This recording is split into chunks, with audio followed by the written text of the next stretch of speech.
Tapi walaupun macet seperti ini, enaknya di Malaysia ini tetap teratur. Sangat sulit mendengarkan bunyi klakson. Berkendara orang di Malaysia tuh tertib banget gitu. Malaysia adalah negara dengan mayoritas muslim, jadi soal adab benar-benar dijaga. Ke sini, yang pertama nggak ada ojek motor, yes, jadi nggak ada Go Ride, nggak ada Grab Ride, semuanya itu pakai taksi atau MRT kemana-mana. Seperti biasa, kultur shock lagi sehabis dari Malaysia tiba-tiba melihat jutaan manusia berada di jalanan, kawan-kawan. Dia pelik, geng. Setelah melihat lalu lintas di Malaysia nggak ada bunyi klakson dan orangnya tertib dan beradab. Setelah dia pulang ke Indonesia, dia sangat shock dan terkejut, geng. Di Malaysia, negara maju, tidak membutuhkan ojek karena rakyatnya ataupun warganya memiliki mobil semua, geng. Itu fakta nyata.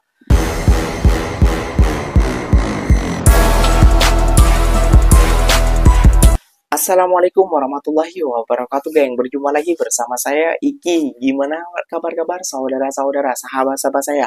Semoga kabar kalian selalu baik-baik saja, dilindungi oleh Allah Subhanahu wa taala, dijauhkan dari segala bala musibah dan diberi umur panjang. Amin ya rabbal alamin. Oke, geng, seperti biasanya di video kali ini Ikinya akan nge-reaction beberapa video yang telah di-tag maupun yang telah terjumpa di TikTok. Dan di video kali ini Ikinya akan nge-reaction sebuah video peliknya lalu lintas malam hari di Malaysia, geng. Kenapa? Karena di Malaysia tidak seperti di Konoha. Kalau di Konoha, geng, malam harinya, siang harinya itu katanya bising dengan bunyi klakson. Namun berbeda dengan di Malaysia saat waktu jamnya, geng. Lalu lintasnya, pengendara-pengendara di Malaysia itu memiliki adab, memiliki mentaliti yang tidak seperti orang Indonesia. Dan rider yang setelah lumayan lama di Malaysia numpak motor, naik kereta kayak gitu ya, geng. Setelah balik lagi ke negaranya, dia dibuat shock, geng. Katanya enakan numpak motor ataupun numpak kereta di negaranya, di negara Malaysia, geng. Kok bisa, bang? Itu kan negara kita. Meskipun mereka itu tidak tahu undang-undang ataupun lalu lintas, bang. Waduh, bang. Gak usah berlama-lama, ini karena ini adalah fakta. Jom kita simak bersama-sama, geng. Namun sebelum simak, jangan lupa dulu dong, geng, sokong channel ini dengan cara apa? Like, comment, and subscribe-nya. Apa benda? Silahkan komen di bawah. Janji, jangan gaduh. Oke, kita simak dulu videonya. Let's go. Inilah keadaan malam hari di Kuala Lumpur, Malaysia ya, guys. Kalau namanya malam, libur pula ya. Pada berjalan ya, semua sibuk. Malam hari pun macet, guys. Nah, ini ya, malam hari macet panjang. Tapi walaupun macet seperti ini, enaknya di Malaysia ini tetap teratur. Nah, ini yang saya salut dengan rakyat Malaysia. Sporting lah, bagus kayak gini ya, guys. Tengok, nggak ada tuh namanya nyelip-nyelip suka hati, ikut undang-undang. Tengok, teratur, jalan ngikut lorong ya, seperti ini, guys. Jadi hal baik boleh ditiru ya untuk kebaikan bersama. Menariknya di Malaysia ini, guys, sangat sulit mendengarkan bunyi klakson. Ya, kalau tidak berkepentingan jarang sekali orang menekan klakson, guys, ya. Kalau di sini kalian misalnya datang ke Malaysia, jangan sesekali menggunakan klakson ya, guys. Bagi orang sini itu kayak kamu tuh lagi marah atau orang itu ada kesalahan yang yang kesalahan mereka buat gitu. Jadi kayak gitu ya. Sensitif lah kalau menekan klakson itu. Jadi kalau klakson tuh mungkin kayak kamu kenal kereta itu gitu, ataupun kamu kayak ya sesuatu yang emergency lah. Misalnya ada apa di belakangnya yang kamu tengok kayak berbahaya, kamu klakson untuk memberitahu. Itu boleh. Tapi kalau nggak ada kepentingan, jangan tekan klakson ya. Itu harus dicatat. Oke? Udah 1 bulan gue tinggal di kampus Malaysia. Ini kali ya yang gue rasain perbedaan dari Indonesia. Halo guys, gak kerasa alhamdulillah udah sebulan kita di Malaysia. Ya, gue mau sedikit cerita perbedaan yang ada di sini. Sambil gue siap-siap ya. Yang pertama, menurut gue di sini tuh cara berkendara orang di Malaysia tuh tertib banget gitu. Terus yang kedua, dari segi makanan, yang gue rasain nggak jauh beda sih sama di Indonesia. Paling beberapa kayak misalnya sambalnya aja, sambal di sini tuh cenderung manis, nggak yang pedes nampol kayak di Indonesia gitu. Orang sini ramah-ramah banget gitu.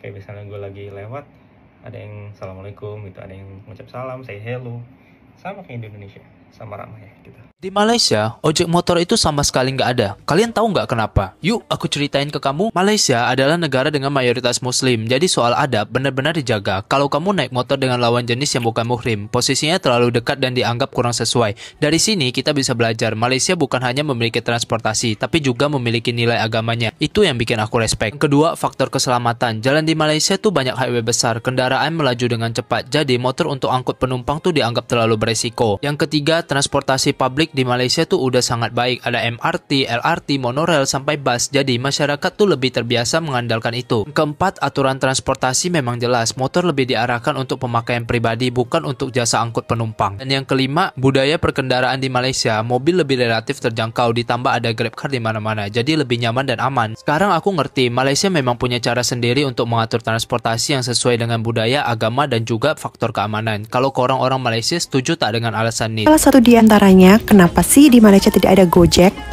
Nah, jadi untuk kalian yang masih bingung dan penasaran, tonton videonya sampai habis ya. Jadi, alasan kenapa Malaysia tidak menggunakan Gojek di antaranya kekhawatiran akan keselamatan, dampak terhadap bisnis lokal, dan persepsi negatif terhadap transportasi Gojek online. Pengusaha taksi lokal khawatir akan persaingan yang tidak sehat dan dampak negatif terhadap bisnis mereka jika Gojek beroperasi di Malaysia. Untuk persepsi negatif, beberapa pihak menganggap layanan Gojek online sebagai kemunduran dan tidak sesuai dengan budaya Malaysia. Selain itu, Malaysia memiliki sistem transportasi publik yang cukup baik, seperti halnya monorail, komuter, dan LRT, sehingga ojek online dianggap tidak terlalu dibutuhkan. Kesimpulannya, meskipun ada dukungan dari beberapa pihak, kekhawatiran akan keselamatan dan dampak ekonomi menjadi faktor utama penolakan Gojek di Malaysia. Pemerintah Malaysia lebih fokus pada pengembangan sistem transportasi publik yang ada dan keselamatan pengguna. 3 hal di Malaysia yang bikin aku shock pas pindah ke sini. Yang pertama, nggak ada ojek motor. Yes, jadi nggak ada GoRide, nggak ada GrabRide, semuanya itu pakai taksi atau MRT kemana-mana. Yang kedua, ada AC dan kipas hampir di setiap tempat. Especially sih di apartemen biasanya, sama di beberapa ruangan indoor kayak cafe. Nah, yang terakhir, public transportnya super integrated. MRT, LRT, semuanya itu udah terintegrasi, bahkan sangat nyaman sih kalau menurut aku. Next, mau bahas apa lagi? Ini cuma pendapat Ikinya ya geng ya. Aslinya Malaysia itu tidak membutuhkan ojek online, tidak seperti di Indonesia. Kenapa? Karena rata-rata orang Malaysia itu memiliki mobil kayak gitu ya geng ya, dan juga motor. Namun kebanyakan mobil. Satu rumah saja orang Malaysia ini bisa memiliki 4, 5 sampai bahkan 8 mobil. Kayak itu gak tahu dipakai siapaan. Kayak gitu ya geng, mungkin adiknya, abangnya, pamannya, dan lain sebagainya. Kayak gitu ya geng ya. Dan juga geng, kenapa di Malaysia nggak ada ojek? Karena di Malaysia itu menjunjung tinggi adab Islamnya. Tidak mau saling bersentuhan. Kalau di Indonesia itu kan kalau ada kena rem, kena apa, ininya kan kena sentuh pastinya geng. Pastinya ya kan. Dan tidak akan kayak gitu ya geng ya. Dan kalau dibilang kalah saing, ya enggak, karena ojek online itu ataupun Grab itu kebanyakannya yang naik itu adalah warga asing, warga Malaysia. Jarang kalau tidak kena tayar rusak dan lain sebagainya, itu baru dia naik Grab. Karena orang Malaysia ini udah memiliki mobil masing-masing kayak gitu ya gengnya. Oke, kita lanjut ke Ashokan Rider setelah dia balik ke Indonesia geng. Seperti apa syoknya melihat lalu lintas yang berada di Konoha. Jangan pening dan jangan pusing ya geng ya. Let's go. Anjay, bingung nih gue begini nih. Anjay, ganteng banget bang, buset dah.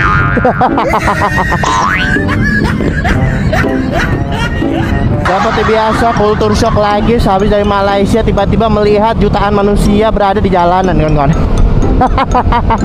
Guys. Oke, lampu hijau. Bismillahirrahmanirrahim. Allah Akbar. Allah.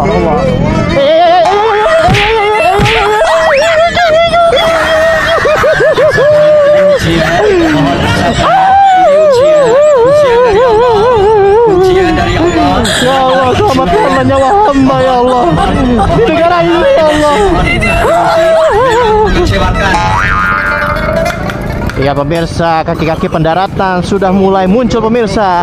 Apakah ini saatnya penerbangan akan dimulai pemirsa? Wah, gila, ada ngap aerok. Gak aerok, cintanya nggak mentok. Tegang sekali sepertinya. Kenapa tidak pegang pinggul? Gila, ada ninja mek. Gila, ninja.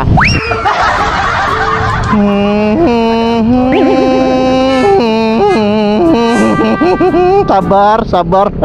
Sabar, sabar, sabar. Allahu Akbar. Yuk, yuk, yuk. Yuk.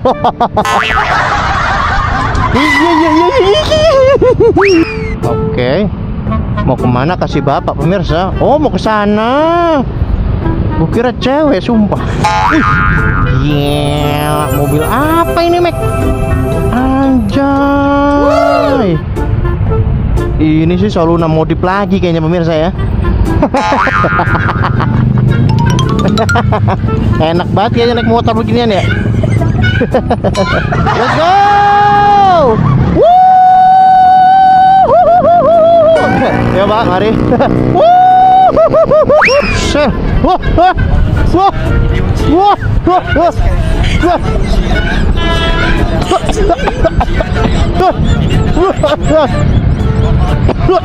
Oh buset, Allahu Akbar. Mobil udah kayak mesin kabut bang. Sekalian aja ngilangin nyamuk pemirsa. Senggolan lah. Buset, Allahu Akbar. La ilaha illallah, tuh mesin fogging. Astagfirullahalazim. Lihat tuh mesin fogging. Lo pusing gak lo? Dia pelik, geng. Setelah melihat lalu lintas di Malaysia nggak ada bunyi klakson dan orangnya tertib dan beradab. Setelah dia pulang ke Indonesia, dia sangat shock dan terkejut, geng. Kayak gitu ya, geng ya. Jadi abangnya ini pernah datang ke Malaysia dan melihat lalu lintas di sana, geng. Kayak gitu ya, geng ya. Dan satu lagi ikinya mau bilang ya, geng ya. Kan di Indonesia banyak kayak gini, ada juga ojek-ojek kayak gitu ya, geng ya. Di Malaysia, negara maju, tidak membutuhkan ojek karena rakyatnya ataupun warganya memiliki mobil semua, geng. Itu fakta nyata yang perlu kita telusuri. Coba ketertiban, namanya susah sih, geng. Apa namanya? Kita bilangin orang Indonesia ini susah. Dia ini mau menangnya sendiri, dibilangin, dibagi fakta, dibagi nasihat ataupun teguran kayak gitu ya, geng. Ya, dia akan arogan dan seakan-akan apa namanya? Tidak terima kayak gitu ya, geng. Seakan-akan dia yang paling benar sendiri. Padahal itu sudah salah. Contohnya tadi lalu lintas sudah hijau yang abangnya tadi. Kayak gitu ya. Terus banyak motor ataupun mobil yang lalu lalang. Itu apa gunanya traffic light? Apa gunanya? Kayak gitu loh. Kalau Anda masih mau melanggar hal seperti itu, nggak usah kasih lah traffic light kalau macam tuh. Udahlah, kasih blong-blongan aja lah. Aduh, buat traffic light biar tidak terjadi kelanggaran ataupun kecemasan ataupun kecelakaan bahasa Indonesianya. Kayak gitu. Ini malah astagfirullahaladzim. Kalian yang nonton sampai akhir jangan sampai geli ataupun pelik ya, geng ya, tentang kondisi yang berada di Indonesia. Ya, seperti itulah, geng, di Indonesia masih ya, geng. Yang bilang negara maju, negara kaya, ternyata seperti itu, masih mentality rakyatnya dan SDM rakyatnya. Jangan heran. Oke, mungkin videonya sampai di sini saja. Semoga video ini bermanfaat dan semoga kalian suka dengan video ini. Terima kasih banyak buat kalian yang like, comment, and share-nya. Apa benar? Silahkan tulis di kolom komentar. Ikinya pamit undur diri dulu. Wassalamualaikum warahmatullahi wabarakatuh, geng. Berjumpa lagi tahu di mana di next video. Bye bye.